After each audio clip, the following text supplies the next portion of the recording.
বাংলাদেশ কি যুদ্ধের দিকে নাকি ভূরাজনীতির চিপায় আটকে আছে? বাংলাদেশ কি সত্যিই যুদ্ধের মুখে দাঁড়িয়ে, নাকি আমরা এমন এক ভূরাজনীতিক খেলায় আছি যেখানে যুদ্ধের চেয়ে বড় অস্ত্র হলো চাপ? আজ প্রশ্নটা যুদ্ধের না, প্রশ্নটা অস্ত্র কেনার, প্রশ্নটা কূটনীতি, প্রশ্নটা বেঁচে থাকার কৌশল। বাংলাদেশ কি সত্যি যুক্তরাষ্ট্র থেকে F-16 কিনবে, নাকি যুক্তরাষ্ট্রের Z-10C যথেষ্ট?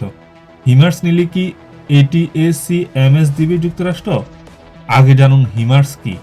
হিমার্স হলো যুক্তরাষ্ট্রের তৈরি একটি মোবাইল রকেট আর্টিলারি সিস্টেম। এটা আসলে একটি লঞ্চার প্ল্যাটফর্ম, মানে এটি একটি ট্রাকের উপর বসানো রকেট ছোড়ার ব্যবস্থা। এটা দিয়ে বিভিন্ন ধরনের রকেট ছোড়া যায়। এবার জানুন ATACMS কি।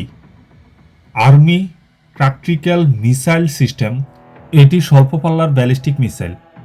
এটা হিমার্স বা বড় M270 লঞ্চার থেকে ছোড়া যায়। রেঞ্জ প্রায় 300 কিলোমিটার পর্যন্ত ভার্সন বেঁধে গভীর লক্ষ্যবস্তুতে আঘাত করা যায়, যেমন এয়ারবেস, রাডার স্টেশন, সামরিক ঘাঁটি, লজিস্টিক ডিপো। এখন প্রশ্ন হলো, বাংলাদেশ কিসের জন্য প্রস্তুতি নিচ্ছে? বাংলাদেশ আবার কার কাছে খুব চাপে আছে? বাংলাদেশ কি সামরিকভাবে চাপে আছে নাকি কৌশলগতভাবে? বিশ্লেষণ 1, বাংলাদেশ কেন চাপে আছে? বাংলাদেশ ভৌগোলিকভাবে একটি সংকীর্ণ করিডোর রাষ্ট্র।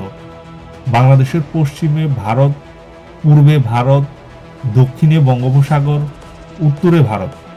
বাংলাদেশ এমন একটি দেশ যেখানে বড় শক্তির প্রভাব এড়ানো কঠিন।